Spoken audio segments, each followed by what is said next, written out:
Oh, yeah. Is it Tuesday? Wait, what's today? Tuesday. Is it Tuesday already?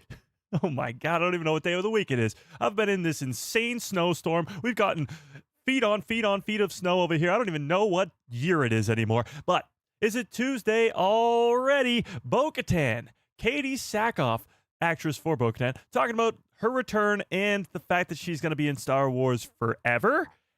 We also got some Ahsoka Season 2 news, as we got some behind-the-scenes training videos with Natasha Liu Bordizzo. And, if that's not enough, we got the trifecta today, because we got a Maul Shadow Lord look, a brand new photo from Maul Shadow Lord, and an exclusive article from Collider. So, without further ado, let's dive into all of it. What's up, everybody? How's it been doing on this fine Tuesday? Did you know it was Tuesday, chat? Tuesday evening. Yeah, we got a later stream tonight, which is, not normal, but, life happens. You got things going on sometimes that you can't, change. So we had to change the live stream today. And, sometimes people like the late streams.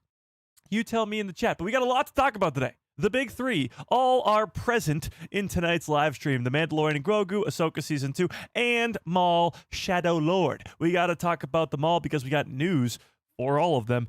But before we dive into all of that, let's start the stream the only way we know how, by saying hi to everybody in the chat, shall we? Brandon Baker, how we doing? Rachel in the house. 50 Thunder, what is up? Droopy McCool, of course, is with us as per usual. Starship 66 in the house. Clive Morris, how we doing? Holly in the building. Dale Skywalker, how we doing? Steve, what is up? Kyler in the building. Sci-Fi Dude, what is up? Manning Films in the building. Darth Plagueis Lives, how we doing? All right, if I missed you, you know the deal. Just yell at me. Mando United, what's up? Just yell at me in the chat. Zima, how we doing? Papa Boz, what's up? All right, just yell at me in the chat. Let's give everybody a nice little... Hello there. General Kenobi. Okay, so I feel like we should start with the whole Bo-Katan stuff.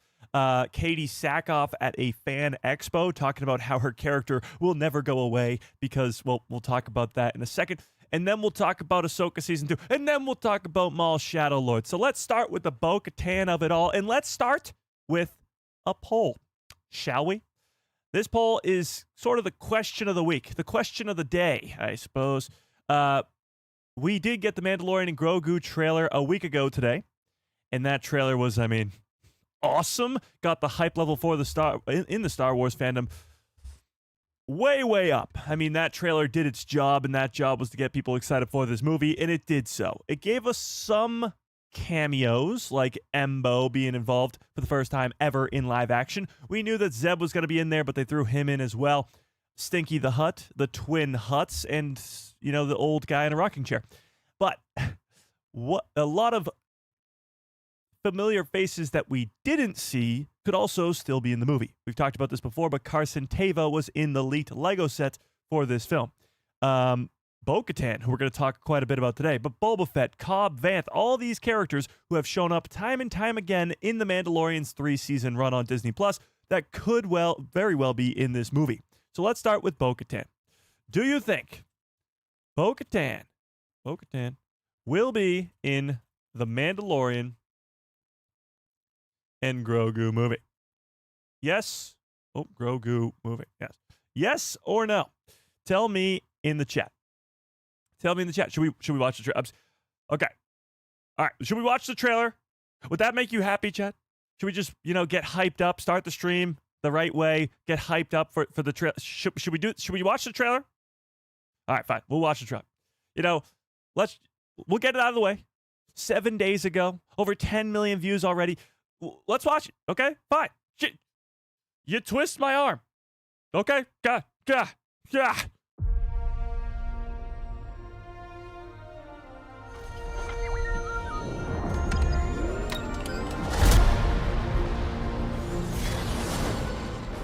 I can use some information. Whoa. For this price, I'll tell you whatever you want. I'm looking for a hut. Close for the night. Thank you. Gangsters. War criminals. Long live the Empire. We'll take out every bad guy in your deck.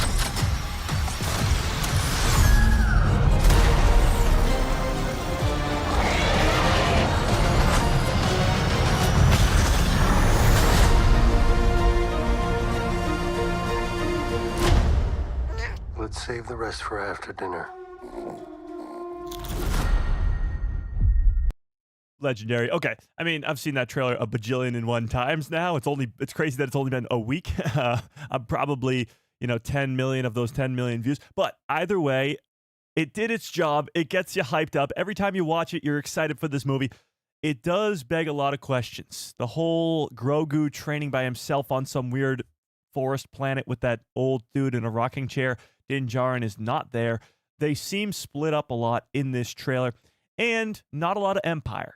And not a lot of familiar faces. Embo, I guess, yeah, sure, he's a familiar face, but no Bo-Katan.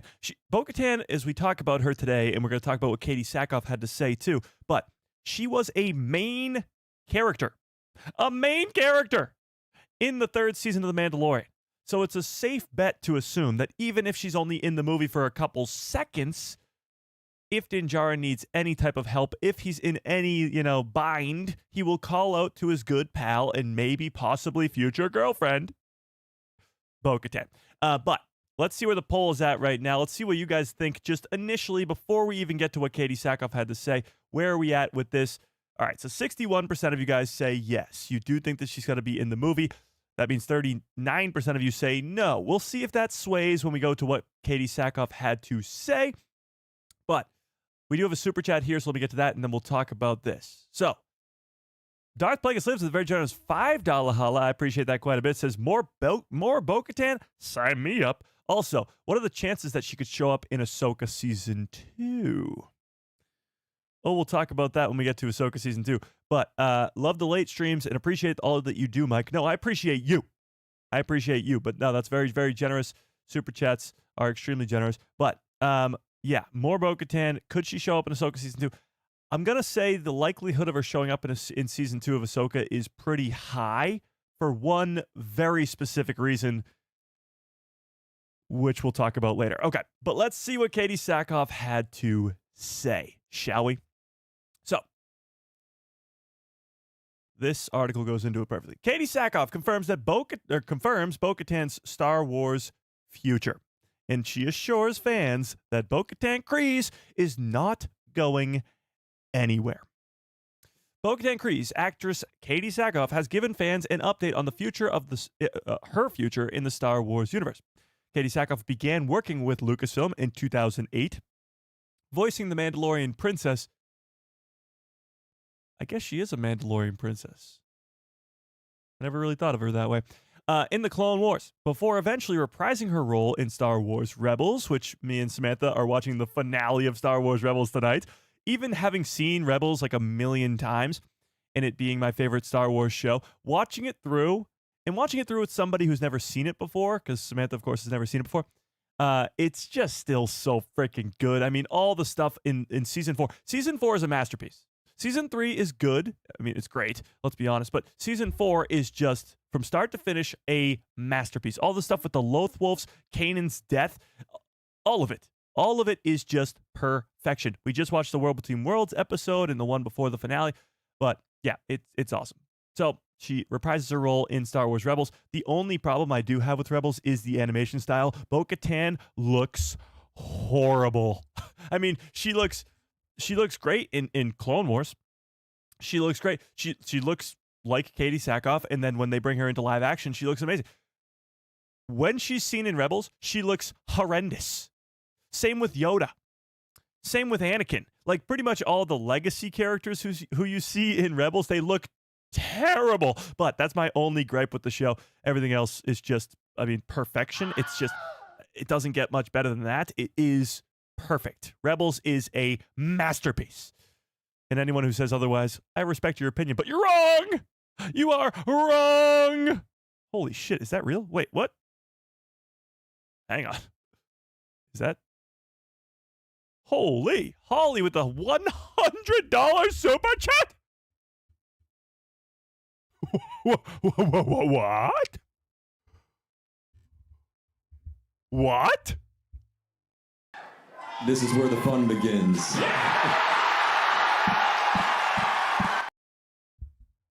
Holly, that is insanely generous, first and foremost. Oh, hang on. I turned into a Gungan there really quickly. Yeah. What? That's insanely generous. I appreciate that quite a bit. Says, I think Kallus will make an appearance.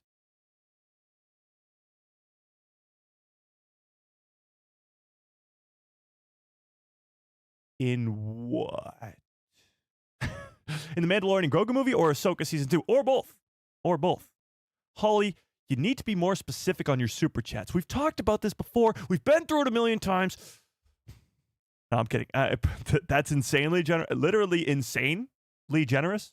So might want to get your brain checked for that one. But I appreciate that. Yeah, insane. But appear in what? Mandalorian and Grogu or Ahsoka season 2? Or both? Or both? Oh, okay, both. Honestly, I think the more likely one would be Ahsoka season 2 because he's, a member of the Ghost crew, kind of. He joins the rebellion at the end of season 4. So it would make more sense that he would show up in Ahsoka season 2. But hey, him being in Mandalorian and Grogu would be a surprise to be sure. He would be a character, though, who shows up on screen that a lot of people would be like, who the hell is that? I guess Zeb would be the same way, but more people would recognize Zeb Orrelios than they would recognize Kallus. Do we know if Kallus has a first name, chat? Samantha asked me that the other day. He was like, is his first name Agent? And I was like, no. But does he have a first name? Holly, that's insane. I appreciate that so unbelievably much. That's incredible. But now that I've been so rudely interrupted, can I get back to this article? Holy shit. All right. No, I'm kidding. Bo-Katan in Clone Wars and in Rebels, and now is in live action opposite of Pedro Pascal in The Mandalorian. Specifically in Season 3, she's a very main character in that third season. The last time audiences saw Katee Sackhoff was in Mando Season 3, and it has not been confirmed whether or not she will return. But I can guarantee you, even if it's not The Mandalorian and Grogu, even if it's not Ahsoka Season 2, I can guarantee, and I know Katee Sackhoff is going to make that same guarantee in a second, but I can guarantee that you will see Bo-Katan many, many, many times in the future of Star Wars content. Most likely in live action, but either way, even if it's in animation, you're going to get a lot more Bo-Katan in the future. I think she's a character like Boba Fett, whose death could be very, very meaningful. I mean, think about it. They just mentioned it here. Since 2008, the last 18 years, we've had so much Bo-Katan content. She's in Clone Wars for a shit ton of the episodes, and she's in Rebels as well, and in live action now. So she's has a ton of screen time. When you're talking about characters with a lot of screen time, she's up there. So it would make sense that if we're getting a Mando trilogy, that she's one of the big deaths, or could be one of the big deaths, come the end of the trilogy. She's also a lot older now. She's been through a ton of different Mandalorian wars, through the Clone Wars, through her planet being turned to glass, all of that. So it would make a lot of sense that she could be one of the characters to go because she's had so much time with the character. We've had so much time with the character. All right, but the Direct was in attendance at Fan Expo Vancouver this month, where Katee Sackhoff, during her own panel titled The Mandalorian Princess, Katee Sackhoff, quelled fans' concerns that her time in Star Wars might be over. It's not. Telling the Direct staff and audiences that Bo-Katan ain't going anywhere. The actress reasoned that because Bo-Katan isn't dead, there's always a chance that she can return. As Star Wars fans like to say, no body, no death. Always. She's not dead, so she's not going anywhere. And then she goes on to say this, because this is, the biggest assurance of all. She can't be. She can't be. Because she's based off of Dave Filoni's wife. Give me a 1 into the chat if you knew this. Did you know that Bo-Katan was based off of Dave Filoni's wife? Did you know that? So I have job security forever because Anne would be pissed. Dave Filoni's wife would be upset if Bo ever went anywhere. Now, I just got over mentioning how I think Bo-Katan's going to die in this movie, and I still do. Or not this movie, sorry, but in a Mando trilogy. I still do. Her character's been around for a while. She's not going to last forever. But having said that, you're going to see her again. And her character is based off of Dave Filoni's wife, so that would, end in, I guess, yeah, his wife being, quote-unquote, pissed. Continuing. Katee Sackhoff had previously shared on her podcast, Blah, Blah, Blah, great name, by the way, that Bo-Katan's name was an amalgamation of Dave Filoni's wife's name, Anne Convery. Anne Convery. And her cat's name, Boogie. So Bo-Katan?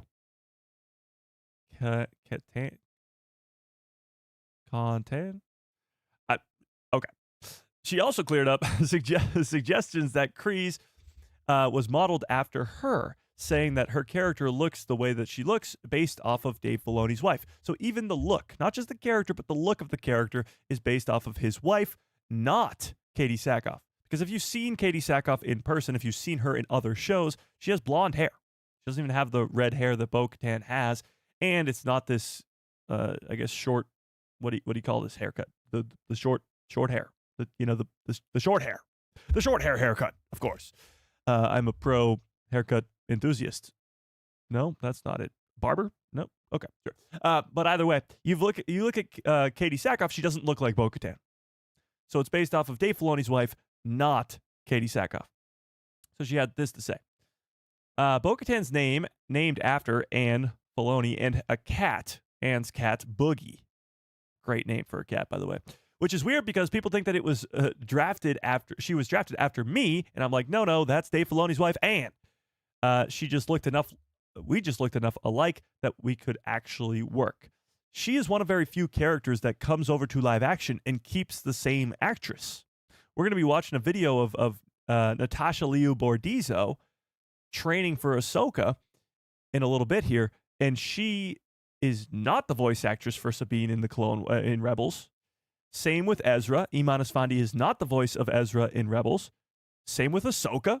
Ashley Eckstein is the voice of Ahsoka, and Rosario Dawson plays her in live action. But there are a few exceptions. Katie being one of them, because she is Bo-Katan as the voice and in live action. Same with Lars Mikkelsen. The way I heard it, Lars Mikkelsen voices Thrawn and is Thrawn in live action. And there has been a lot of criticism about that, calling him too fat, like ridiculous. But either way, I've heard that there was a lot of discussion about whether or not they should cast another actor as Thrawn in live action. And I wouldn't be surprised if they did auditions, but it always came back to Lars. The voice is too iconic, and Lars just has that feel about him. He can do the Thrawn so damn well. The Thrawn sounds like a dance move. Somebody create that. TikTok, new trend, the Thrawn. Get on it, Chad. But he's just Thrawn. Same way Katie is just Bo-Katan. Now, I guess you could argue that, yes, Ashley is Ahsoka, but Rosario is so Ahsoka too. I don't know. It's tough. But either way, she is Bo-Katan as the voice and in live action. The similarities between Dave Filoni's wife, Anne, and Katie ended up working in the actress's favor, as she was one of few animated Star Wars voice actors to carry over their role into live action, as I just mentioned. At that same panel at Fan Expo Vancouver, she also reflected on the origins of Bo-Katan, specifically the first time she physically wore her Mandalorian armor. The actress shared that on her first day wearing Bo-Katan's costume, she and Filoni cried a little bit before panicking over the fact that she'd never asked herself how Bo moved. Because I guess she has a very specific way. I showed up on the first day of set because I played the character. Because I played for the character for 8 years, I know her very well. I knew all of her backstory. I knew Bo very well. But I never asked myself how she moved. I never questioned that I knew how to do that, because she's just a voice in a booth. But I get there on the first day. I put my armor on for the first time, and Dave Filoni was there, and we both cried a little bit. Didn't we all? And then he left.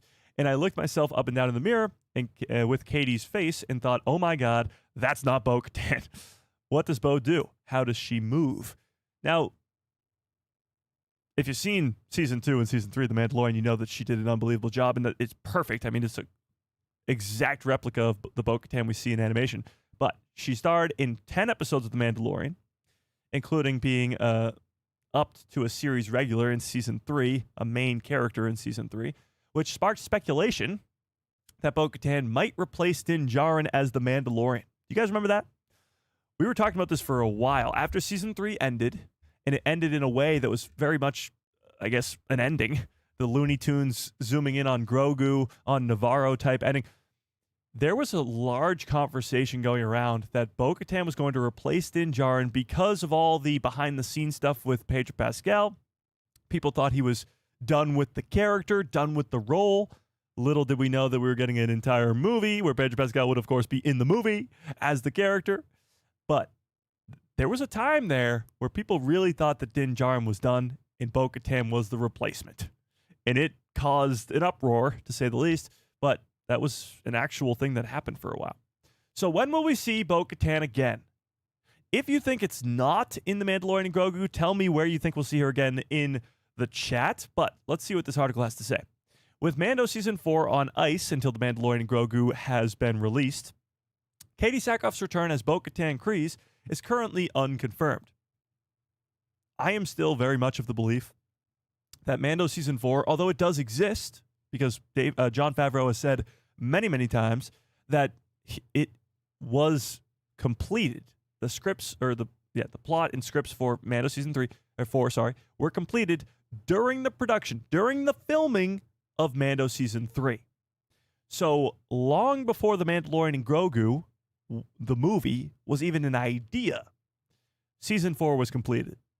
I think aspects of Season 4 have been turned into this movie, and the rest of Season 4 either is going to be thrown into the garbage or it's going to be morphed into the rest of the trilogy. I am completely of the mind that anything titled The Mandalorian will be a movie from here on out, and you will never see The Mandalorian Season 4. For 1,000,001 different reasons, but a huge one that we talked about on Saturday's live stream was that how can you be so upset that Din and Grogu have a big portion of their story in the book of Boba Fett and not be upset that they're going to have Season 3 and then Season 4, which, by the way, if you don't know, in numbers, 4 comes after 3. And in between Season 3 and 4, you're going to have an entire movie take place about these two characters. You don't think that will be more confusing than the book of Boba Fett? In between, 3 and 4, you'll have Season 3.5 that's a movie, and it's the Mandalorian and Grogu movie. Never gonna happen. Never gonna happen. So, Season 4, never gonna happen. Okay. Continuing. There is a possibility that Bo-Katan could make an appearance in The Mandalorian and Grogu, but if that's the case, it's been kept under wraps. Now, let me be clear with you guys here. Let me be clear. There are secrets, many secrets, that they are keeping with this Mandalorian and Grogu movie. You want to know how I know? Because I don't have some, spy in Lucasfilm. I don't. I'm not that good. I'm not that good at the game. I'm not good at my job, okay? I'm not good! But you want to know how I know? Because The Mandalorian, all 3 seasons, not just Season 2, because everybody loves the Luke Skywalker entrance and Ahsoka in live action and Bo-Katan involved in it too. Every single season has kept something, not just one thing, multiple things, a secret going into it. And when you have the Mandalorian himself, or I guess one of the stunt actors who plays the Mandalorian, who they are just as much Din Djarin as Pedro Pascal is, Brandon Wayne going on a podcast, Explore the Force, shout out to them, and saying that this movie is going to be go full screen, Droopy. Franchise changing?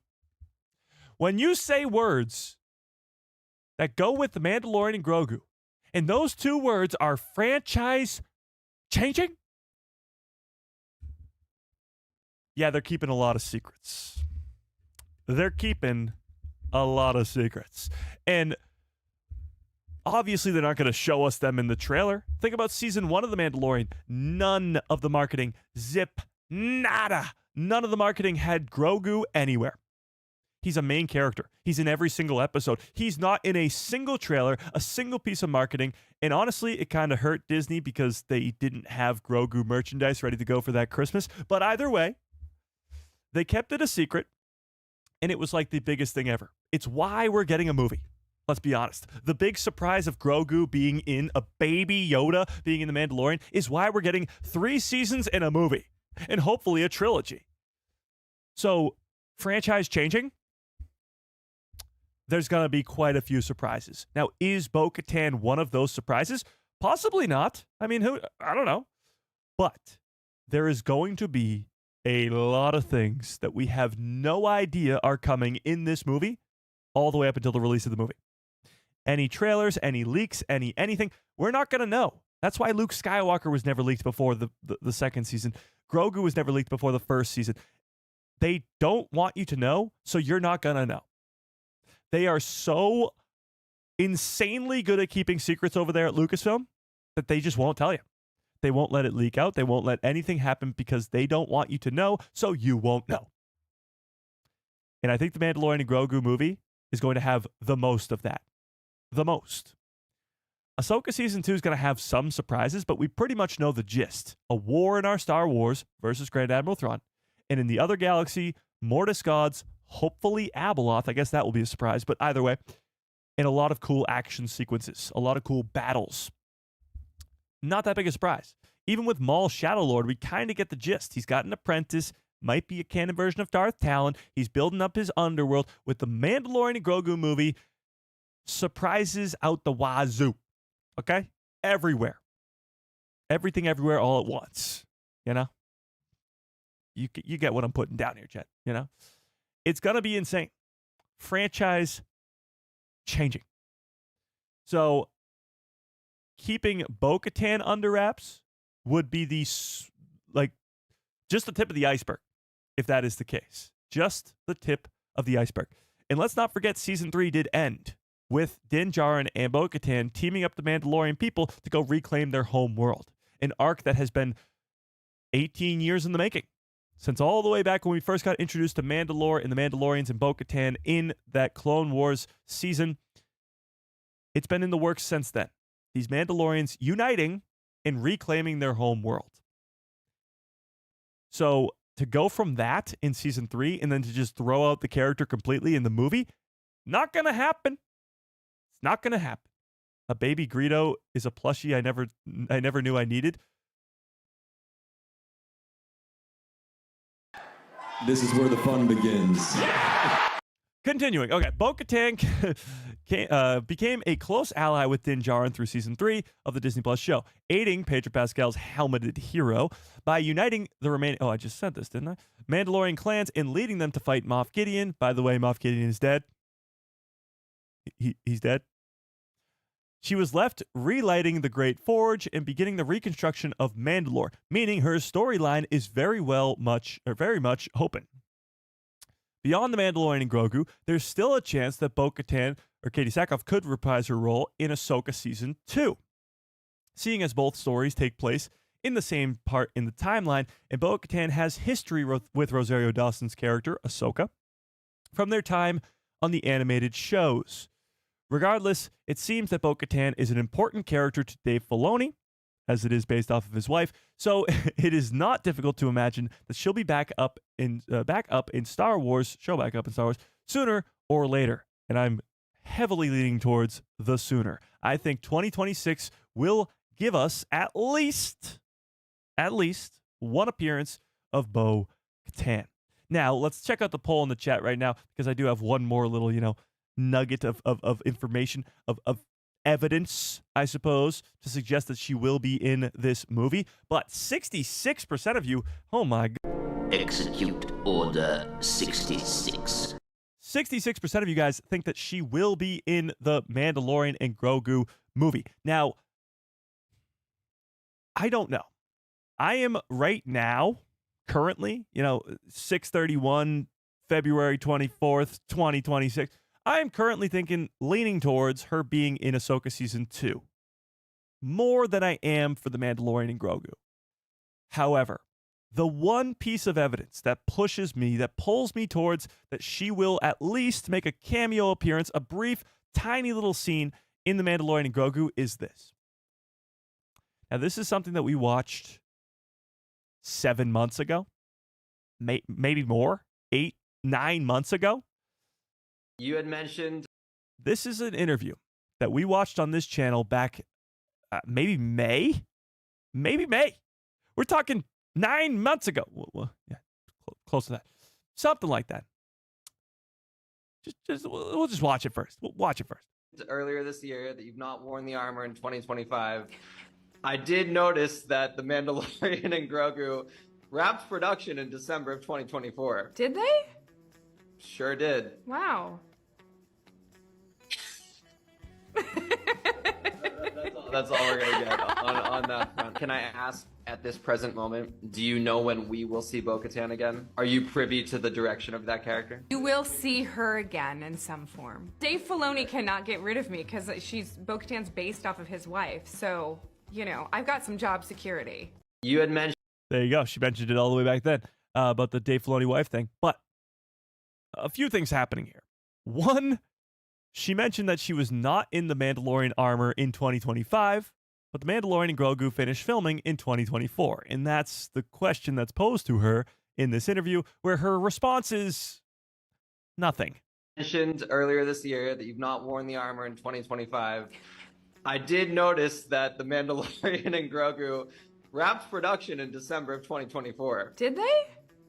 Sure did. Wow. That's the face of a woman who will be in the Mandalorian and Grogu movie. Now, how big a role will she have in the Mandalorian and Grogu movie? I'm not too sure. But this is the face of a girl who is lying to us. Well, I guess she doesn't lie. Technically, she doesn't lie, okay? She just refuses to answer. She doesn't say anything, I guess. She doesn't lie. But, I mean, come on. What more do you want? She's talking about how this character's not going anywhere. She's still alive. She could pop up here and there. And she even goes on to say... That's all we're going to get on that front. Can I ask, at this present moment, do you know when we will see Bo-Katan again? Are you privy to the direction of that character? You will see her again. So she's asked, do you know when we will see the character again? Which she clearly does, because she's going to be in the Mandalorian and Grogu movie. But she clearly does. And her response is, you know, the I signed an NDA type thing. I can't, you know, I can't tell you. As she says, you will see her again in some way or in some form. Dave form. Filoni cannot. And Dave Filoni can't get rid of me because I'm based off of his wife.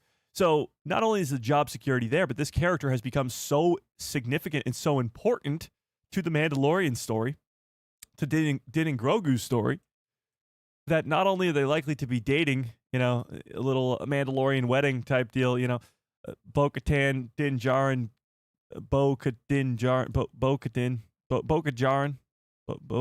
Djarin, Kreese, Din Djarin, Kreese, Djarin, Kreese, what? Either way, not only could they, you know, have a little romance thing going on there, but it's this interview says it all. This interview just says it all, and it's from 9 months ago, 10 months ago, whenever this was. Let's watch it one more time. What the heck? Let me go back. You had mentioned earlier this year that you've not worn the armor in 2025. I did notice that The Mandalorian and Grogu wrapped production in December of 2024. Did they? Sure did. Wow. That's all we're going to get on that front. Can I ask, at this present moment, do you know when we will see Bo-Katan again? Are you privy to the direction of that character? You will see her again in some form. Dave Filoni. See, the in some form thing is kind of what's throwing me off. It makes me think that she won't have a big role in the movie, and that the in some form is like a post-credit scene or something. Like she's not going to be in the movie at all, but she shows up at the post-credit scene when Din Djarin needs help or whatever it may be. The in some form is a little strange. I guess technically,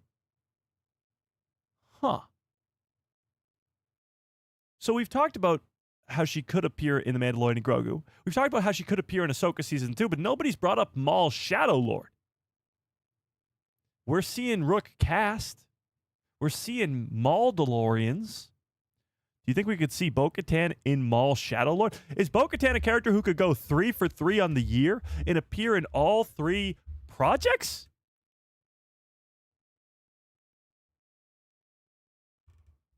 Interesting. Yeah, the in some form makes you think animation, for sure.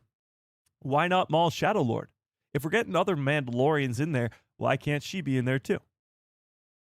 I don't know. I could see her being in a post-credit scene in The Mandalorian and Grogu, just to sort of maybe set up Ahsoka Season 2 more. Maybe Mandalore is being attacked by Grand Admiral Thrawn, and that's the post-credit scene, and that's sort of to lead you up into maybe Din Djarin gets a distress call from Bo-Katan, and she's saying that we're being attacked by Grand Admiral Thrawn, and that's what sets up Ahsoka Season 2, and sets up the continuation of Din and Grogu's story, sets up the continuation of the Mandalorian story, and hopefully into a second episode of a trilogy of 3 movies. That would be ideal. She could very well show up in Maul Shadow Lord. It would be a brief appearance, if anything. But the in some form thing makes me think animation. Yeah. Yeah. What about Shin Hati? Well, Shin Hati will be in Ahsoka Season 2 100%. But she's in a different galaxy. Yeah. Her song is not yet written. Yeah, true. True. Well, all right. Let's switch this a little bit here to Ahsoka Season 2. Because right now, 67% of you guys still say yes. You think that she will be in The Mandalorian and Grogu in some way, as she puts it, in some form. And she was not in the Mandalorian armor in 2025. Back in May, again, or whenever that interview was from. That could have changed, too, if she was filming for Ahsoka Season 2. But the question was, will she be in The Mandalorian and Grogu? I guess the follow-up question, and actually we'll put up a new poll. Let's put up a new poll. Do you think Bo-Katan will appear in Ahsoka Season 2? Do you think Bo-Katan will be in Ahsoka Season 2? So, the thing with Ahsoka is not only do the two of them have this crazy backstory together, I mean, all the way back to the Clone Wars when Ahsoka was like 15 years old. She's fighting alongside Bo-Katan and helping out with the Mandalorian Wars. And then fast forward to Season 7, where the two of them are teamed up to go reclaim Mandalore from Maul and his Mandalorians. They fight alongside each other time and time again. I think they even fight against each other. At one point, does Bo-Katan slap Ahsoka? One of them slaps the other at some point. I forget which is which. But either way, they have a very close bond. So it would make sense that she would appear in Ahsoka Season 2. The only problem is that connection between the two of them is not going to be there because Ahsoka's in a different galaxy and Bo-Katan's in our main galaxy. There are other connections. Bo knows Sabine, but Bo also knows Ezra. Bo and Ezra in Season 3 of Season 4 of Rebels, Bo and Ezra and Sabine and Kanan, R.I.P., they all fight to, free Mandalore from Clan. Come on, Mike, you got this. Clan. You just watched this 3 days ago. What is it? It's Clan Saxon. Boom. I'm a genius. Clan Saxon. To save Mandalore from Clan Saxon and the Empire. So they fought alongside each other before. So there's already that relationship between Ezra Bridger and Bo-Katan that could be in Ahsoka Season 2. So, yes, Bo and Din might have that little romance thing going on, and that could lead to her being in The Mandalorian and Grogu because she was a main character in Season 3. But Ahsoka Season 2 is 100% on the table. 100% because she has relationships with the Ghost Crew, with Ahsoka, with Sabine, I guess, yeah, but they're in different galaxies. She definitely has a relationship and an opportunity to show up in that story. And if I have to bring up the galaxy map a million times on stream, I will again. On the galaxy map for Star Wars, you can see that Dathomir, which is where Thrawn is right now, where we last saw Thrawn, he was, on Dathomir. Zoom in on this. Dathomir is right here on the map. And that's, pretty damn close to Mandalore, which is right here. And that's where we know Bo-Katan is, and that's where we know Thrawn is. So it would not be that difficult for Grand Admiral Thrawn in his, taking over of the galaxy to go right to Mandalore and cause issues, problems for the Mandalorians who just got their home world back. But do you think Bo-Katan will be in Ahsoka Season 2? And which do you think is more likely? Ahsoka Season 2 or The Mandalorian and Grogu? She has relationships with both. She has the interview where she's caught in 4K, or maybe not 4K, but at least 720p, where she is caught in 4K saying that she is not in the Mandalorian Grogu, or not in the Mandalorian armor in 2025, but Mandalorian and Grogu ended in 2024, and she knows that the character will return in some form. So where do you think she's showing up next? Where do we think, Chet? Where do we think? I love Shin Hati. Austin, don't we all? Great character. Her and Baylan Skoll, in that first season. Can't wait for season 2, Lobo, what's up? Hey, Mike. I just hope that we have a new Star Wars show very soon so we see you analyzing them. Nice. You made the Acolyte very entertaining to follow. I appreciate that. That's very, very nice.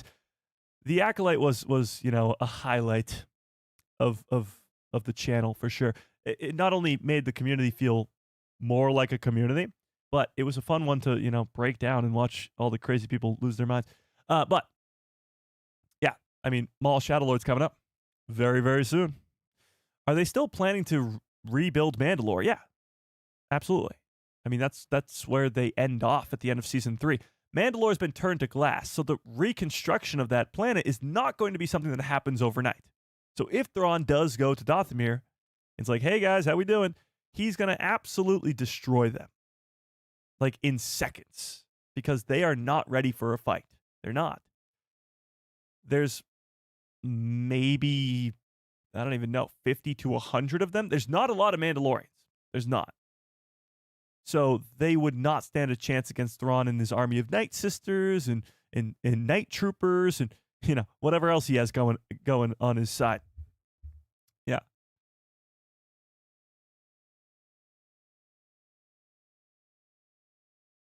Nice. Ahsoka because we go to war. Yeah. Well, the thing is, with Ahsoka, from what we know, and we talked about this on Saturday's live stream because of the new leaks, I guess the big fight in Ahsoka Season 2 is going to be on Dathomir.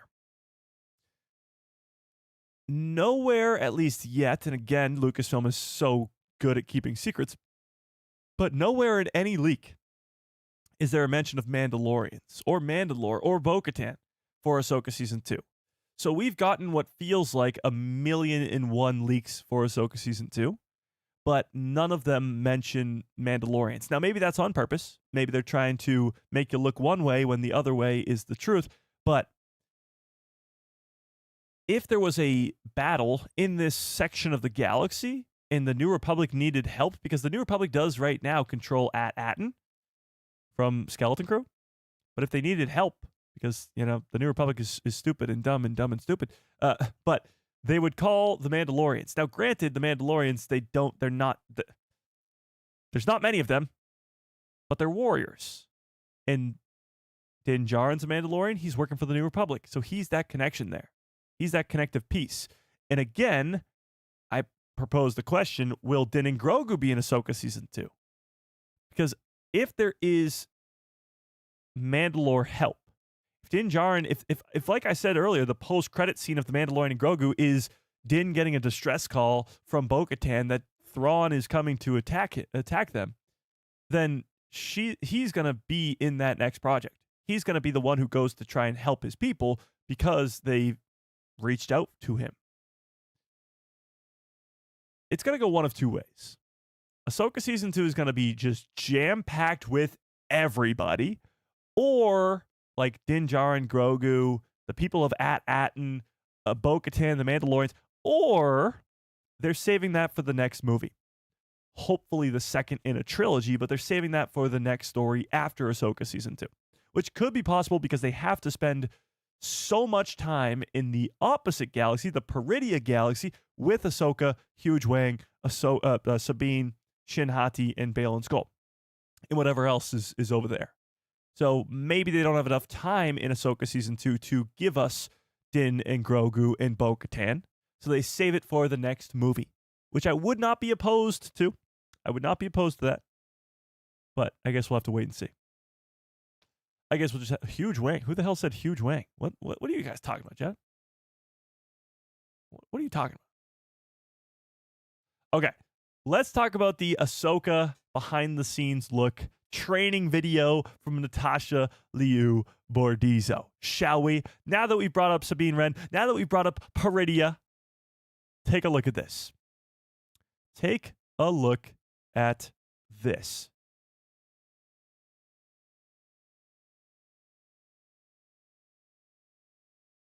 I mean, talk about perfect casting, by the way. Natasha as Sabine Wren, perfection. I mean, all of Ahsoka's cast was perfect. Iman as Ezra, Natasha as Sabine, Rosario as Ahsoka. What's her name? Why am I blanking on her name? Oh my goodness, I am an idiot. What is happening here? What's his name? What's her name? Sorry. What the hell is happening here? What is Ewan McGregor's wife's name? Ewan McGregor's wife's name is... I have no idea. Hera Syndulla. Who plays Hera Syndulla in live action? Oh, this is killing me. This is brutal. This is devastating. Ivana? No, it's not Ivana. Ivana is Shin Hati. I'm talking about Hera Syndulla. Mary Elizabeth Winstead. Thank you. Oh my God. Oh, my brain hurts after that one. Mary Elizabeth Winstead. All just perfect casting. The Ghost crew being brought into live action. Perfection. Yeah. Do I think Sabine and Ahsoka will be in Mando and Grogu? No. They're in a completely different galaxy. I don't think so. What do you think of my own character, Darth Deather? Darth Deather. That's a mouthful. I like it. Does he kill people? Okay, let's watch this video. Action. Shoom, shoom, down, down, shoom, down, shoom. Action. I never listened to this with audio on, and I'm really confused. Is the guy behind the camera making the sound effects? Okay, either way. This is awesome. It indicates a big old fight sequence. And not just a big old fight sequence, but she's wielding a lightsaber. She's wielding a lightsaber. We know she's got Ezra's old lightsaber. That's nothing new. We knew that was coming in Season 2. But this is awesome.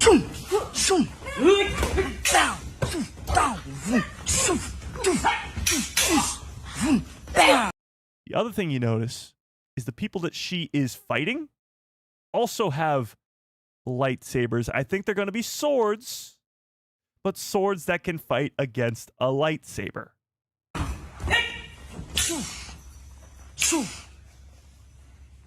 Actually, maybe not. That might be her slicing the sword in half. Either way. You got the longer hair, Sabine, by the way, which is likely to be back in this second season. But this is really, really cool because it does indicate or show us that there's a big old fight scene of Sabine and just Sabine versus at least 4 or 5 enemy combatants. Now, maybe this could be a multitude of people. I think it could be... Well, who I think it's going to be, I'll tell you in a second, but this is... It could be the Marauders that Shin Hati is with, but here's where I think it is. Mary is Ewan's aunt? No, they're married. They are married to each other. No. Okay, so here's who I think it is. And it comes from, again, the backing of the concept art images I think she's fighting against these weird-looking droid dudes that we have not been introduced yet. You know, there's one giant one that Ahsoka goes toe-to-toe with. Now, Ahsoka is here with her in this scene, so it might be a different scene. But either way, you can see 1, 2, 3, 4 swords. And you can see the Night Sister magic coming off the swords because there's some sort of magic going on here because this is where the Night Sisters were from. This seems to me to be who she's fighting in this video. But could be Marauders, could be something else. It definitely looks like this. Yeah. Jordan with a very generous $2 holla. I appreciate that quite a bit. Jordan, Holly's giving you a run for your money, by the way. Just kidding. Where are those droidicas? Not quite droidicas. A little bit more powerful than droidicas. However, she is fighting against these 4 enemy combatants, and in this video...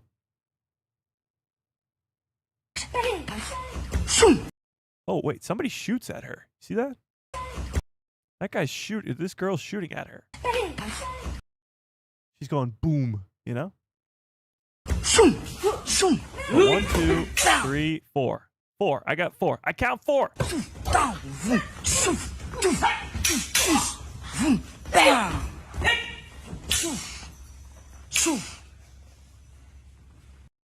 What's really cool about this too is I love these behind the scenes things. Like when you watch the Anakin and Obi-Wan fight on Mustafar, and then you go watch the Ewan and Hayden practicing for the fight on Mustafar, it just makes it 10 times better. So I love these behind the scenes things.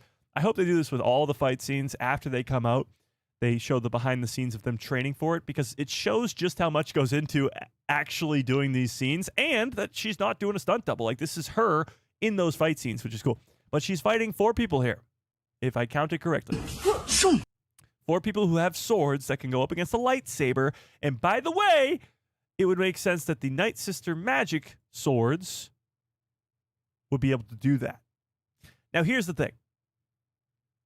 I think that these droids, because they're almost a complete mystery to us right now, I think those droids are created by the Mortis Gods.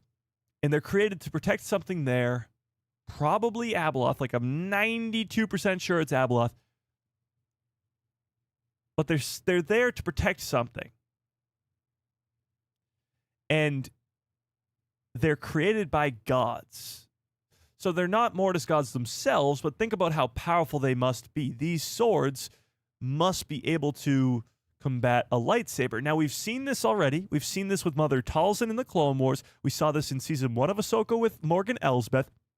There are swords, again, with Night Sister magic, that can withstand a lightsaber. We know of a few things that can withstand lightsabers. Beskar being one of them. Mandalorians, of course. Cortosis, it can withstand a lightsaber blow, but it also turns it off. It's different. However, we might be seeing here magical droids. Yeah, kind of. Ancient droids. Ancient magical droids. You know, very, very magical ancient droids. Yes, that's exactly what it is. But I think they're created by the Mortis Gods, and a lot of that stuff is going to be explored, the Force lore of it all, in this second season. As I'm watching Season 4 of Rebels, and I'll refresh your mind, in the World Between Worlds episode, they go to the Jedi Temple on Lothal, and Palpatine and his, minions are all, or he's not there, but they're all working on this portrait and how to open it, because the Jedi Temple has closed itself off, and there's this giant portrait of the Mortis Gods. Now, Ezra eventually figures out how to open it, but in that episode, a lot of the crazy stuff is not with Ezra and Ahsoka in the World Between Worlds, because that's, of course, wild, but it's with Sabine and the minister? Whatever, the old guy. It's Sabine and the old guy talking about the Mortis Gods and talking about the significance of this artwork and how it shows up all across the galaxy over and over again and in the Jedi archives. So the significance of the Mortis Gods has been explored throughout a lot of Star Wars, Clone Wars, Rebels, and now we're going to get to see it in live action, in Ahsoka Season 2. So just when you thought that the first season of Ahsoka was able to, expand the lore of Star Wars insane amount by adding a new galaxy, giving us the backstory for the Night Sisters and where they came from, utilizing the Purgle and explaining what happened there. Yes, they did all that stuff.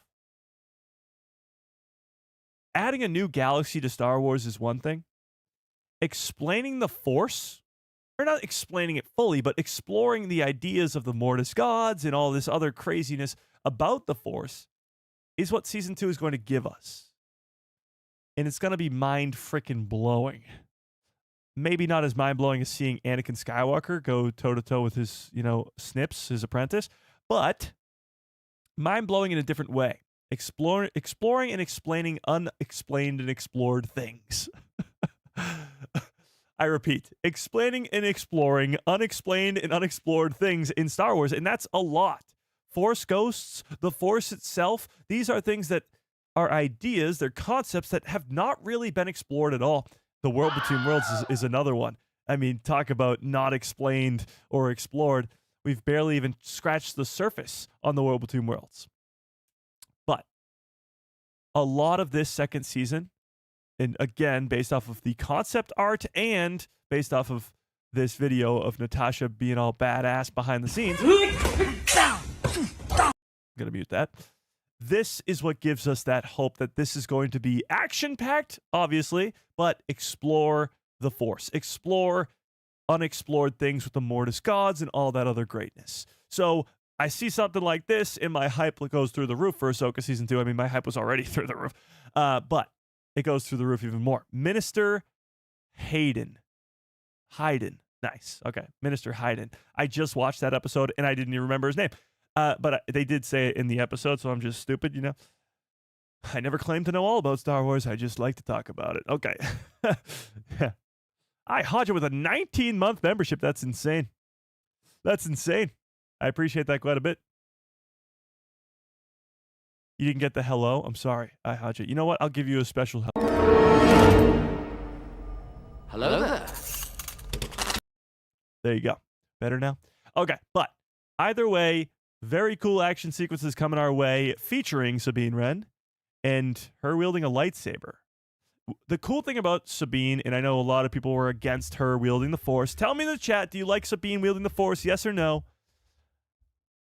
The cool thing about Sabine is that she's a Mandalorian Jedi. And there's only ever been one of those. Now, granted, we could be getting two of those with Grogu, but Sabine being the second, the fact that she's wielded the dark saber before, now has trained with Ahsoka, trained with Kanan Jarrus, and now is able to wield the Force after over a decade of training.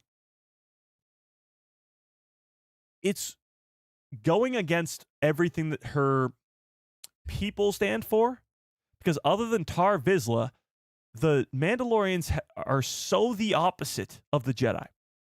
They love attachments. They are stubborn, unlike the Jedi are supposed to be. Like, they are so... And because they were fighting the Jedi for so long, because they were at war with the Jedi Order for forever, they have to be against the Jedi way. But she gets through that stubbornness. She fights through all of it. And again, watching Rebels makes you just have a whole nother look at all of it, because in Rebels, she's talking about Kanan and Hera being her real parents and how she learned so much from them. And she even trains with Kanan and all that. So getting to see her wield a lightsaber, obviously Ezra is the apprentice to Kanan Jarrus, but it's a continuation of Kanan's training. It's a continuation of Ahsoka's training, but more so Kanan, because we miss Kanan, let's be honest. Kanan's the GOAT. But he is dead, and this is another one of his apprentices. So his legacy lives on through Sabine and all the things that he taught to her. But this is just me coming off the backs of watching Kanan Jarrus die, and I'm upset about it. So here you have, Sabine looking all badass and taking down what hopefully will be, again, we don't know yet, but hopefully will be these crazy droid-looking creatures that are on Peridia. Yeah. This fight scene looks like it's from Season 1. Who was she fighting in Season 1? That was like that. Doesn't she only have one-on-ones versus Shin Hati in season 1? Here's my thing, too. As we look at these concept art images, Sabine's going to be in a lot of the action. And by the way, she's got... I don't think she lost her hand here, by the way, guys. I think this is more so her lightsaber, and it was enhanced. But, did you cry, Mike? Because I did. Oh, when Kanan died? The first time, did I? I don't even remember the first time I watched that scene. But this time I did not. No. But I think she's holding the lightsaber in that, and then she's got her blaster in the other hand. These droids are going to be important. Yeah. This is not normal. This droid is not something we've seen before in Star Wars. These are not the droids we've been looking for. This is something completely different. But they fly now, and we're going to get to see Sabine in some pretty epic action sequences in this second season. 1,000,000,000%. Yeah. Indeed. Jedi-Lorians are both Mandalorians and Jedi combined. Well, there's only been one Jedi Mandalorian before, and it was Tar Vizsla. So it would make sense that, well, Sabine is the second one, but also that Grogu is the third. Grogu has been adopted as a Mandalorian. It's almost the opposite. Honestly, they're the opposite arc. If you think about it, Grogu was a Jedi, trained at the Jedi Temple on Coruscant, and then after Order 66, eventually gets adopted by a Mandalorian, and now is a Mandalorian. So Jedi turned Mandalorian. Sabine's the exact opposite. She's a Mandalorian at birth, and grows up being a Mandalorian, and then becomes a Jedi later on in life. Sabine and Grogu are Uno reverse cards. Pretty much. Which is cool. I mean, I like that. The fact that the two of them are at the same time, I wonder if they'll ever meet. That would mean that Sabine would have to survive the events of Season 2, which is highly likely, but I wonder if they'll ever meet. I guess it would have to be in the something later. Do you think Sabine's going to make it back to the main galaxy in Ahsoka Season 2? Do you think Sabine, not Ahsoka, not anybody else, just Sabine Wren, do you think Sabine will be back home in the main galaxy by the end of Season 2? Yes or no? Do you think she'll make it back home? Sabine and Grogu will each get a Mythazar and lead as co-Mandalorians? No. No. I don't think Grogu will ever ride the Mythazar. I think that would look a little ridiculous, and I don't even know how that would work. But he does sense the Mythazar at the end. Yeah. Indeed.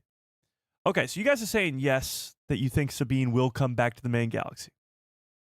Hard to say, clouded the future is. Yeah, true, I guess. No clue. I thought she was in the same galaxy. No, they're Ahsoka and Sabine and Huge Wang, they're in the Peridia galaxy. A completely different galaxy. So by the end of Season 2, will she make it back home? I think she will. I don't think Ahsoka will. I think Ahsoka will. I think Ahsoka is destined to be there, and that will be a big part of Season 2. But when it comes to Sabine's story specifically, I think she has a greater purpose, and that purpose is back in the main galaxy, and Ahsoka will realize that. And maybe Sabine will realize that too. And that's why they'll send her back. How she gets back, I have no idea. Do they just summon a Purgle to them? Like, that's not how this works. So I don't know how they'll get back, but somehow they'll get back. I mean, I have no idea. I'm up for, suggestions. How does Sabine get back to the main galaxy? I haven't a clue. I don't think it'll be the World Between Worlds. Because the World Between Worlds doesn't work like that. At least to our knowledge, it doesn't work like that. I wonder if Shin Hati will meet Grogu. Oh, yeah, because the behind-the-scenes photo from 2023. I doubt that. I don't know if Shin Hati's making it back home. I don't know if Shin or Baylan are making it back home. Sabine, definitely. Ahsoka, maybe. Huyang, most likely. But Shin and Baylan, I don't know. Sabine training with Luke would be amazing. That would be crazy. If she goes from Kanan Jarrus as Jedi Master to Ahsoka to Luke, I mean, now you're talking. Sabine actually might be older than Luke, though. Or maybe the same age. Because Ezra is the exact same age as Luke. And I think Sabine's older than Ezra, no? Maybe they're close to the same age. I don't know. Yeah, they're going to ride the Purgle, but the Purgle come to Peridia to die. So the Purgle aren't just hanging out there. Yeah. Rebels is a solid foundation for the Mandoverse. Yeah, well, you could say that about the Clone Wars, too. Clone Wars is a solid foundation for Rebels, and Rebels is a solid foundation for the Mandoverse. It really is the perfect continuation in between trilogies, or in between movies, I suppose. Because the Clone Wars is what leads to the Bad Batch and to Rebels, and Rebels leads perfectly to the Mandoverse. Yeah. How does Sabine make it back? Possibly by train or bus? Incorrect. I don't think so. I don't think so. By the way, this poll right now, do you think Bo-Katan will be in Ahsoka Season 2, has 67 again? What is this, the exact same poll? 67% of you guys thought that Bo-Katan would be in Mandalorian and Grogu, and 67% of you guys think that she will be in Ahsoka Season 2. It's getting out of hand. Now there are 2 of them. So, although we got Sabine kicking ass, I think Bo-Katan could be in both. As many of you do as well, seemingly. Seemingly. Okay, we do have to talk about this when we're on the topic of Mando and Ahsoka Season 2. Before we switch our gears to Maul Shadow Lord, because there's a lot to talk about there, let's take a look at this. Because Star Wars Newsnet has this thing about the Mandalorian and Grogu trailer, and we got to take a look at it. So, this time last week, a week ago today, 7 days ago, however you want to phrase it. By the way, this is really cool. They got the countdown here. So we got 40 days until Maul Shadow Lord, and 86 days until the Mandalorian and Grogu. Take a look at that. This is actually really cool. So countdown to those 2 projects. 40 days is a very short amount of time. That's crazy. So we're getting very, very close to Maul Shadow Lord and the Mandalorian and Grogu as well. But as we get closer, of course, we'll be doing a lot more things. We are renting out the movie theater to watch the Mandalorian and Grogu with the people who love Star Wars. So there'll be a lot of things like that coming up, big events and all that. But we'll talk about that as we go along here. So the Mandalorian Grogu trailer flips the script with excellent new full trailer. So the complaints about the marketing, the lack of hype for the Mandalorian and Grogu movie is gone. It's all completely gone because the trailer dropped, and everybody's a very, very broad statement. Everybody loved it, or at least got more excited. People were sitting there going, This is where the fun begins. because of that trailer. Okay? So let's take a look at this. So these are the things. We talked about those, all that. But Mandalorian and Grogu reveals excellent trailer. Will it finally earn some momentum? I was in the room during Star Wars Celebration panel last year, where they revealed a 2-minute trailer for The Mandalorian and Grogu, which was split in 2 parts, a 1-minute fight filmed as a continuous shot from Din Djarin bursting into a AT-AT cockpit, which we did watch when it leaked out there. Do you remember back, I guess, April of last year, when we were waiting for a Mandalorian and Grogu trailer? We got the leaked one, and we watched it together. It was... But Lucasfilm, if you're watching, we have not seen that. You know, if you're watching, we didn't see it. We didn't see it. But it was a very cool scene of Din Djarin coming in and absolutely destroying and taking out an AT-AT, a one-shot, if you will, where he comes in and starts taking down snowtroopers. It was pretty great. But we have not seen that scene since. Seen the scene. And then some random snippets of footage. I also saw, of course, the 90-second teaser trailer for the film that came out last September, so back 5 months ago now. But the trailer that was released this week was the first time that I actually started to care for this movie. That seems to be, this sentence right here, seems to be the case for a lot of Star Wars fans. That trailer that was dropped 7 days ago was what got people more excited for this movie than anything else that has come before. Honestly, probably me too. The teaser trailer we got in September was great. This was far better. I like the leaks and merchandise stuff that we got too. That was cool, but this trailer did its job and did it extremely well. The problem here, though, is I still don't quite know what to expect or what to be content with. Will I be satisfied if it's just a 2-hour version of an episode of The Mandalorian with more action in a larger frame because, forged for IMAX? Or is the formula doomed to fail from the start? In my eyes, because this story should have been on TV all along. Of course, the movie will have to answer this question, but it's still an interesting exercise for me to figure out what exactly I expect from this movie, mostly because I know what to expect from Starfighter next year. So they bring up a great point here. Will The Mandalorian just be an extended version of a Mando episode? Now, here's where I think we are in great hands. I brought it up earlier in this live stream, but again, franchise changing from Din Djarin himself, Brandon Wayne. But here's where I think we're in good hands. Jon Favreau, legendary director, of course, the guy who created The Mandalorian itself. But Jon Favreau, when talking about this movie, said that they upped the story for movie. Like, they know what the difference between a movie and a show is. And they know that a movie has to have a story that's worth buying a ticket for. Can I get some good cups full of orders in the chat, please? Bum ba. I'm losing my voice. Not happy about it. Okay. Jon Favreau, when talking about this movie, says they upped the ante for this movie because a movie is more significant than a show. And the fact that we're talking about franchise changing, all these crazy secrets, Bo-Katan could possibly be in it. I think that this movie will blow people out of the water. Nobody will know what to expect. People will just think it's going to be just another episode of The Mandalorian, just another side mission for The Mandalorian, and it will blow our freaking minds.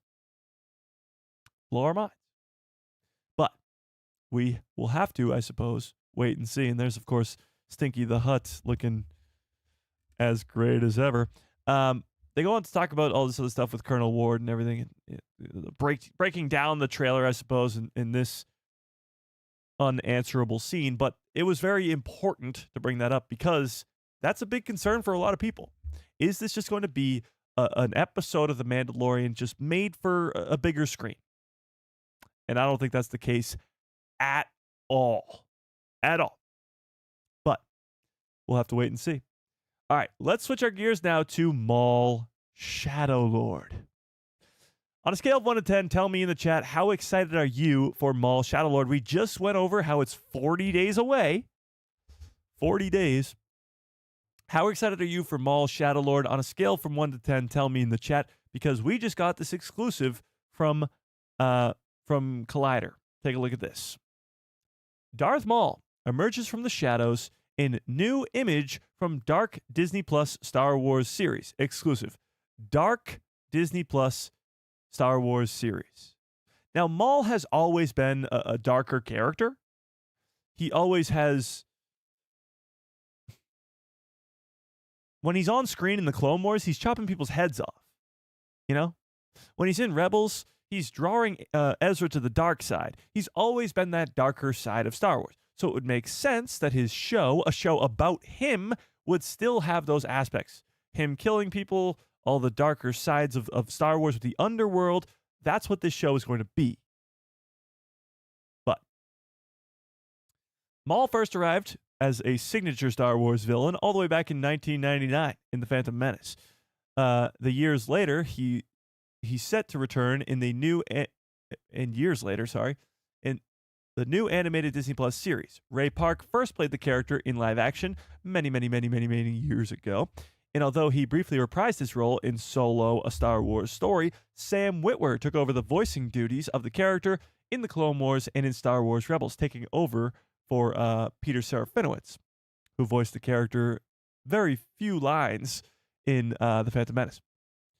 Last year at Star Wars Celebration, Disney announced that it was developing a new animated series called Star Wars Maul Shadow Lord, which is now set to release in April 6th to be exact, with 2 episodes premiering on April 6th and 2 episodes dropping every single week until May the 4th. So 10 episodes for 5 weeks. Now, we've talked about the release schedule a million times. I want to talk about this really quickly before we continue on this and look at our new image. At Star Wars Celebration, we had no idea, not a clue. By the way, look at the hype in the chat. 10 out of 10, 8 out of 10, 9, 8, 13, 69, nice. 8 out of 10, 9, 10, 10. A couple low scores. Got a 2 in there. That's about it. Some pretty high scores. 9 out of 10. Either way, they surprised all of us with this show. Nobody, and if they say they did, they're lying to you. Nobody saw this coming. Nobody. So I guess the question has to be raised, what else are they hiding? What else are they keeping a secret? And we do have a little bit on that too today. Insiders, again, take this with a giant grain of salt. Insiders are confirming that Star Wars has at least two huge animated projects in the works that they are keeping, that are being kept super well hidden and still haven't been announced. Now, if you told me this a year ago, I'd be like, okay, maybe. But since they got away with keeping Maul Shadow Lord a secret for over a year of production, because that's what Sam Witwer said. He had been filming Maul Shadow Lord for over a year before Star Wars Celebration last year. So it's been in production for over 2 years, at least. If they could keep that a secret for over a year, it would not surprise me in the slightest that there is 2 huge animated projects in the works. One of those might be a Luke Skywalker Jedi Temple show, which gives me hope every night when I go to bed, lying, awake, staring at the ceiling and hoping and dreaming for a Luke Skywalker Jedi Temple show. But that, I suppose, would be one of my favorite guesses. Another huge animated project, I don't know. I have no idea. Could be a Hidden Path show. Could be about Asajj Ventress, because we know that we're getting a lot more of her. I have no idea. Maybe one of these is considered Maul Shadow Lord. Maybe. But a Luke Skywalker Jedi Temple would be awesome. But if this is true, and again, take it with a giant grain of salt because it is not confirmed at all, but except for by insiders, 2 huge animated projects are in development, and they're keeping them a secret, just as they kept Maul a secret. Just saying. Okay, so talked about that. Collider's exclusive spring preview, easy for me to say, event is now in full swing, and we are thrilled to debut a new image from this series, which sees Maul igniting his signature red lightsaber. Last year, during an interview with Collider, Sam Witwer, the actor who voices Maul, confirmed that the show takes place a year after Clone Wars. So a year after we see Maul take off and leave Ahsoka and Rex to crash land the ship. He takes off and jumps into hyperspace. We are catching up with him a year later. So a lot of familiar faces could appear in this show, like we mentioned earlier, Bo-Katan, but more so underworld people like bounty hunters or Asajj Ventress, but bounty hunters like Boba Fett, Cad Bane, Embo. We haven't seen Embo since the Clone Wars. We haven't seen Embo in probably close to 15 years. I don't even know, but probably close to that. So if we're gonna see him in Maul, in Ahsoka, in Mando and Grogu, 0 for 2, then why not give us a little bit more Embo in animation in Maul Shadow Lord? A little tease, a little run up to seeing him in live action. I'd be all for it. Sid kills Maul. Incorrect.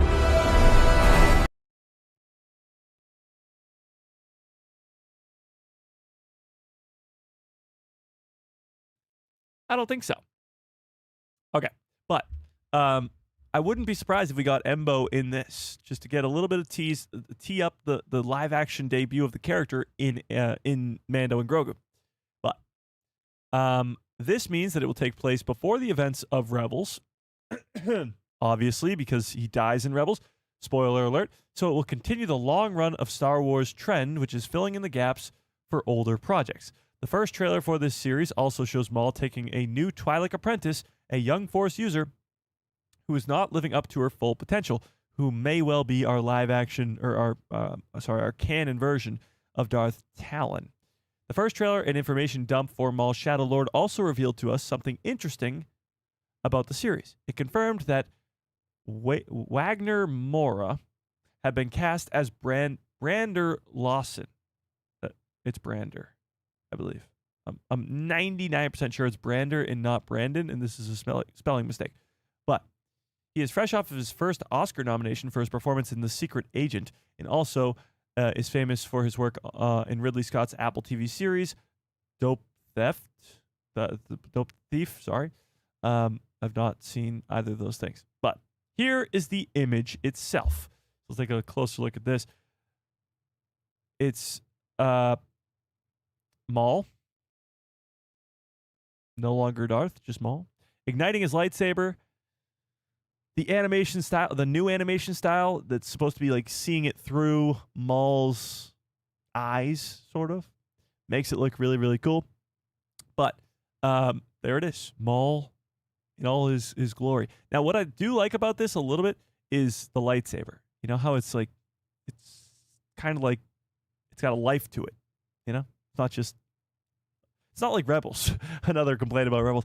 It's not like the Rebels animation where it's just a stick and a very thin stick coming out of it. It's got some life to it, which is cool. All right, continuing.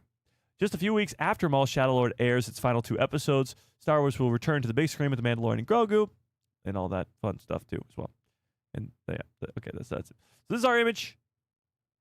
This is our image, which is pretty dang cool. This channel should be renamed into A Guy Who Loves Sid.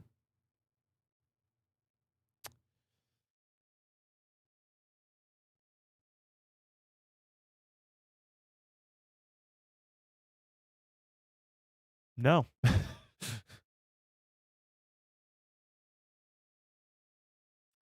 No. Okay. We do have a...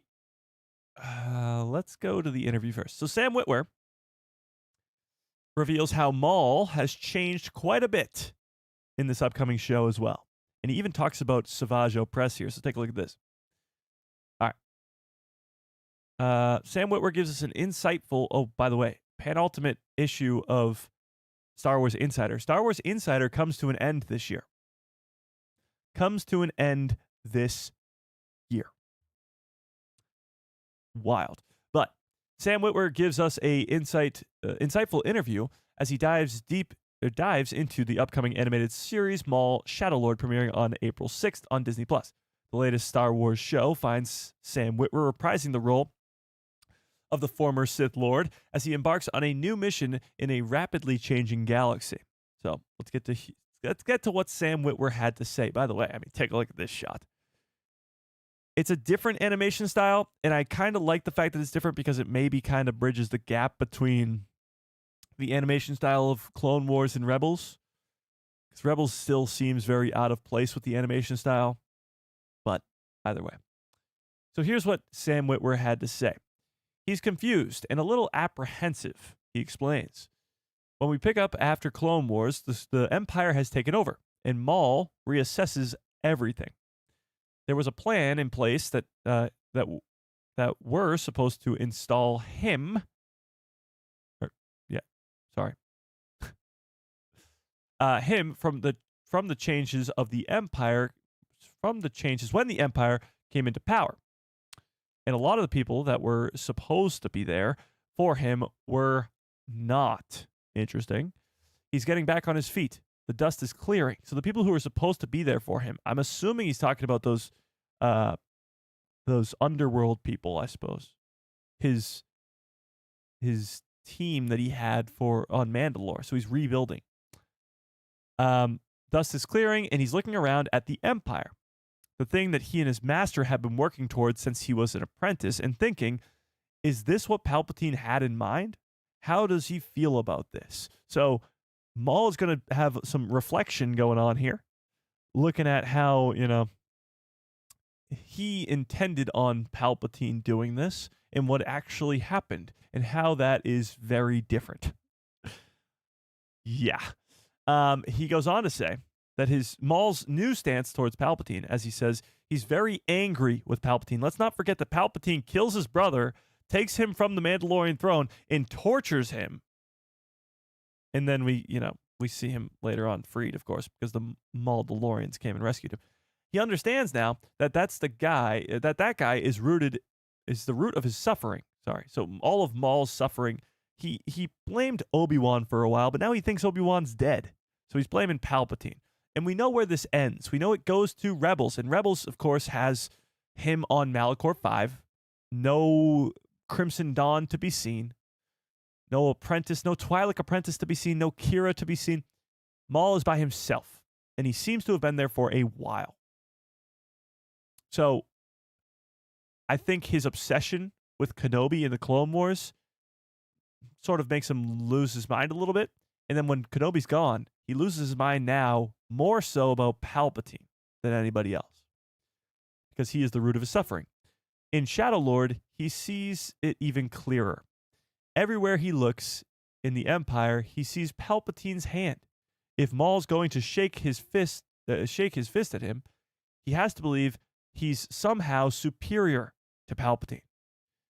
If he's not, then he deserves everything that happens to him. So it almost sounds like, at least from Sam Witwer's description here, that we are actually going to get to see Maul try to fight back and try to stop Palpatine. It sounds crazy because Palpatine's the enemy, and I guess the enemy of your enemy is your friend, but Maul is supposed to be a villain, and it sounds like he's trying to take down the villain, the top dog. So all of this to say, Maul is going to go after Palpatine in this show. And how that works, or how he tries to do that, will be very interesting. He tried to get Ahsoka to join him in Clone Wars. Is he just going to try and get this Twi'lek apprentice to join him and then go after Palpatine again? He's on Malachor 5 to activate that weapon, to activate the Sith temple there, to kill Palpatine, to end this empire. So it's going to take him 15 years to do it, but he's never going to accomplish it. And that's why, again, going back to Rebels, that's why when he dies to Obi-Wan, the last words he says is this kid the chosen one? Is he going to avenge us? That's what he says, us. Like him and Obi-Wan are old bros catching up. Like he didn't just kill him on the sand dunes of Tatooine. But he says, is he going to avenge us by killing Palpatine, by ending this reign? And yes, Luke, of course, does that with the help of Anakin, by the way. But either way, that is Maul's goal here, to stop Palpatine, which is kind of crazy. So he goes on to talk about some other stuff here, but I want to get to the Savage Opress of it all. Yeah, this show is about bad guys versus worse guys, because Maul's, of course, still a bad guy, but he's not as bad as Palpatine.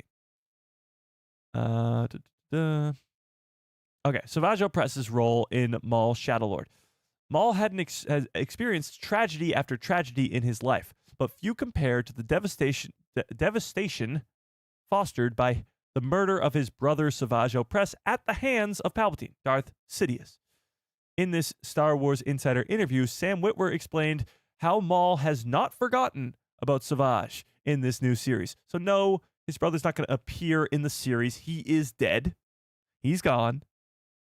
He's dead gone. But his presence and his effect on his brother, Maul, is going to be very much there. So he said, you don't dare bring a character back unless there's something interesting to say. So here's what he did. He's exploring who he is and also thinking about his brother, Savage Opress, his first apprentice and family. Did he treat him as well as he should have? Considering how loyal Savage was? No. But now he's finally assessing that and realizing I failed him. So he's assessing that he failed with his first apprentice. Now that he's getting a second apprentice, we'll see how that differentiates from his training and his, I guess, mastery over Savage Opress.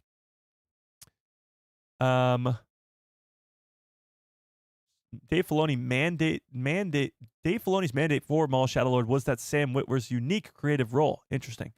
Supervising director Brad Rao and head writer Mark Miknovitz and executive producer Athena Portillo, amongst others, seemingly recognized that Sam Witwer has more to offer in this new show beyond his voice acting, which many fans have been very vocal about, wanting to see him in more. But in this new interview, Sam Witwer explains that he and other creatives developed a subplot that was originally not in the script. We built up this subplot that wasn't in the script, and what came out of it was one of my favorite things that we've ever done with the character. Interesting. It's strange, emotional, and absolutely Star Wars. Well, now I'm dying to know what this subplot is. Wasn't in the original script, and Sam and the others, they put this together. Strange, emotional, and absolutely Star Wars. That's pretty high praise. Sam Witwer's behind-the-scenes role was further explained by the actor revealing that he filmed live-action footage for Lucasfilm Animation visual artists to animate. So similar in a way to the Ahsoka versus Maul in Clone Wars Season 7, how they brought Ray Park back and he does the actual lightsaber duel.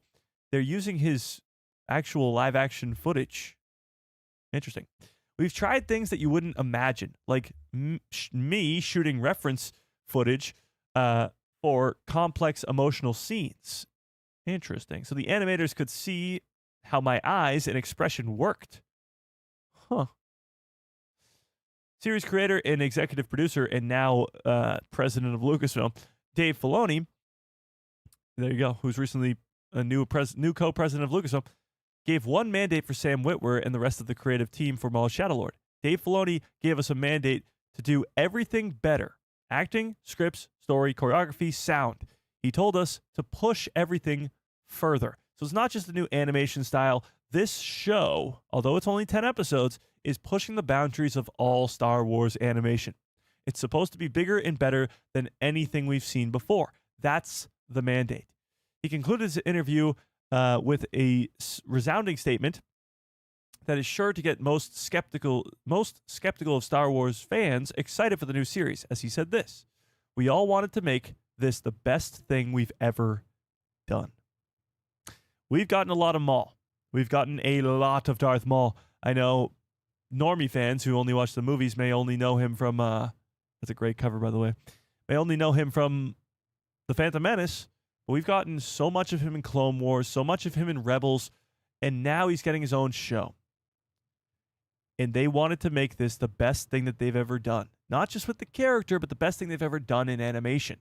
You got Brad Rao, Matt Miknovitz, guys who've been with the animation team for forever. Brad Rao was the head of the Bad Batch, and Miknovitz wrote some of the best arcs from Clone Wars, like the Umbara arc. So you're talking about the dream team with Sam Witwer involved to create this Maul Shadowlord series. That's got me excited. This show, you don't know what to expect. You know it's Maul. You know he's getting an apprentice. It's cool, but you don't really know what to expect. You don't know how they're going to make the best thing that they've ever possibly made. But it's a little like the Bad Batch. You didn't know what to expect with the Bad Batch. It's like Andor. You didn't know what to expect with Andor. And those ended up being masterpieces. Season 3 of the Bad Batch is some of the greatest Star Wars to ever exist. Season 2 of Andor is arguably the best Star Wars to ever exist. So you're talking about this could be the next that. This could be the next Bad Batch Season 3. This could be the next Andor. And that's exciting. And 40 days away.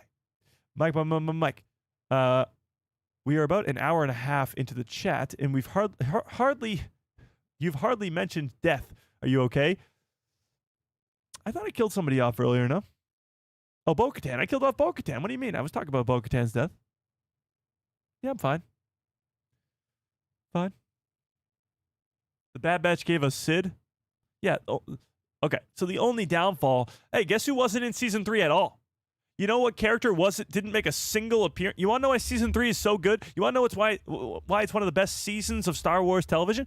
Because Sid's not in it. Yeah. Glad we got that cleared up. Okay. I did have this one more thing I wanted to get to before we got out of here, so let's take a look at this. This is all Star Wars Lego sets, or at least the ones we know of, that are coming out in 2026. 14 new sets. Take a look at this. So, a Vader TIE Fighter. Cool. A lot of these are probably going to be Mandalorian and Grogu, if I were to guess. Luke's Red 5 X-Wing, which is kind of cool. It's a miniature, looks like, of it. The weird thing about Lego, which I don't understand, is like, why does it come with just random shit? Like, random gunner, random, like, whatever the hell that is, random thing here. It comes with a plug, because... oh, it's the smart brick one. Okay, it's the smart brick. Is this a smart brick too? This is a smart brick one too. Okay, never mind. The throne room, because we haven't had a million throne room scenes.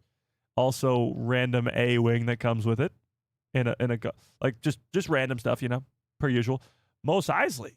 I got the cantina, but this is a smaller version of it. Oh, smart brick. Okay, smart brick again. Okay, smart brick.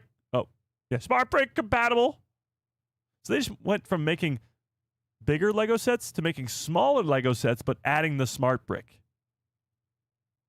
Genius. Millennium Falcon is a smart brick. Smart brick. Smart brick.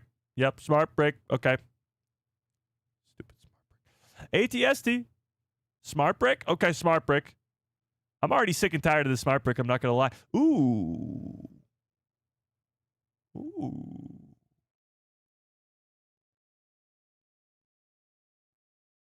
Yoda's hut on Dagobah? Did someone say Yoda's hut on Dagobah? Alex, how we doing?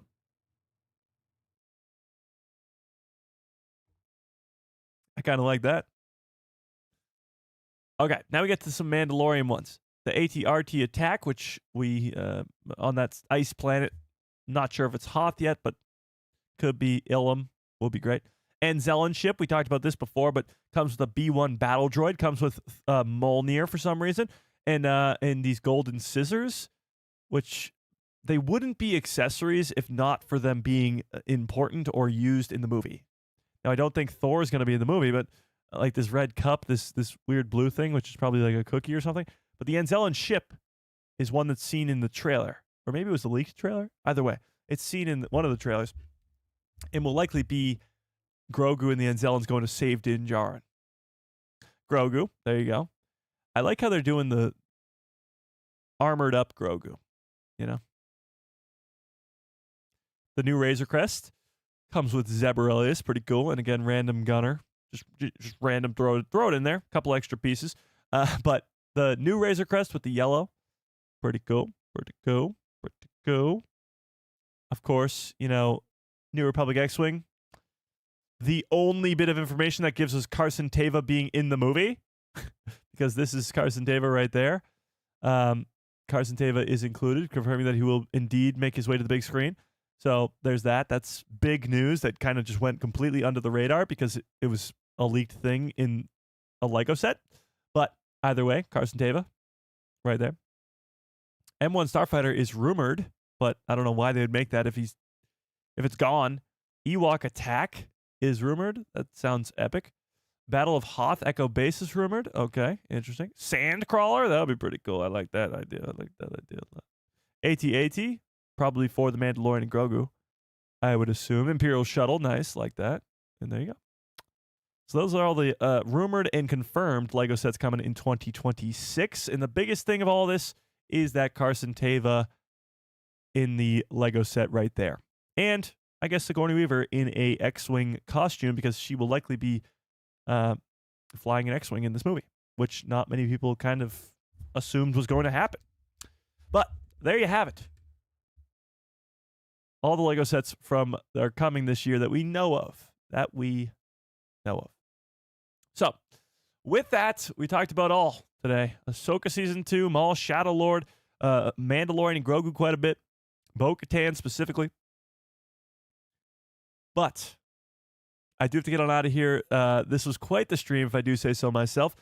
I am so excited because tonight, before you go, Mike, did Sam cry at Kanan's death? No. So Samantha is in this crazy denial about Kanan's death because she thinks he's still alive. And I've told her many, many times that he's dead and he's dead for good, but she's in denial right now. So I think she saw a TikTok or something that lied to her and said he's still alive. I don't know what it is, but yeah. Kanan's death was great. It was awesome, but she's in denial. Either way, we are watching the Rebels finale right after this live stream, so I cannot wait. And I'm sure she can't wait either, so we're going to go watch it. I'm excited. Even though I've seen this a million times, I'm still excited. But with that being said, smash a freaking like in this stream if you have not already. Hit that subscribe and hit that bell so you get notified every time I post a video. Watch out for live stream on Thursday, of course. Shorts every day. And yeah. Of course. Text death? Oh, of course. Yeah, I mean, duh. Text death was brutal.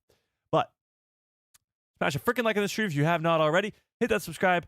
All that great jazz. And what? Oh. I don't want you guys to forget. So we have 4 days left in February, I believe. Maybe 5. Whatever it is. A couple days left in February. And the Displate. Let me pull it up. The Displate discount goes away at the end of February. So if you have not yet already, tap into the Displate because, first of all, you get up to 32% off. You're literally, if you buy 3 of these things, you get one for free. That's math. So if you check out Displate, literally not just Star Wars, because you can get anything, Marvel, DC, Stranger Things, Middle Earth, anything. Literally anything. Star Wars, 1,800 posters. Any of these posters that you could possibly imagine. Of course, we got the Grogu and Din Djarin one up behind me. But any of these that you could possibly imagine, you can get up to 32% off with code AGUYWHO. AGUYWHO. Oh, Ezra's lightsaber? That's kind of swaggy. Okay. But either way, metal posters, so easy. You put a magnet on your wall and it goes right up. I have 1,000,000,001 of them off to the side of the screen, and I'll be buying more. So code AGUYWHO for up to 32% off, which is insane. They gave you the steal of a lifetime, so don't miss out on it because it ends at the end of February. So go check that out. But until then, smash a freaking like at this stream if you have not already. I will mention that again on Thursday. Do they have a Thrawn one? I think so. I think they do. I don't want to say I'm 100% sure because I'm not 100% sure, but I'm pretty sure they do. Go check it out.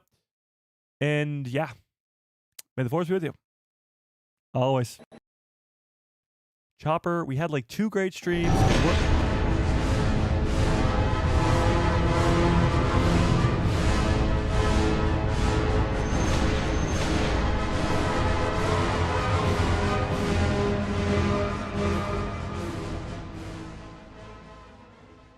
Oh, yeah. What a great stream. What a great show. Chopper, we talked about this with the hyperspace. You got it fixed. I don't know why you're still messing with it. Okay. All right. We'll talk about it off screen. A link? Okay, I'll send the link in the chat right now to the Displate website, and you guys can go check it out. Just sent the link in the chat. and you can go check it out. And then, of course, code AGUYWHO. I'll put that in the chat too. AGUYWHO at checkout for up to 32% off. Go check that out. And don't miss out on it because there's only a couple more days left. Only a couple more days left. So, yeah. There you go. The Empire's after you? What? Chopper. We definitely got to fix the hyperspace if the Empire's after us. All right. Either way, keep the conversation going in the Discord. If you are not yet already in there, there's a link in the description below to a Discord called The People Who Love Star Wars. This was a great stream. I mean, I know we had to go later, but I appreciate you all for being here. Hope you have a great rest of your evening. Great rest of your lives. And good night, everybody.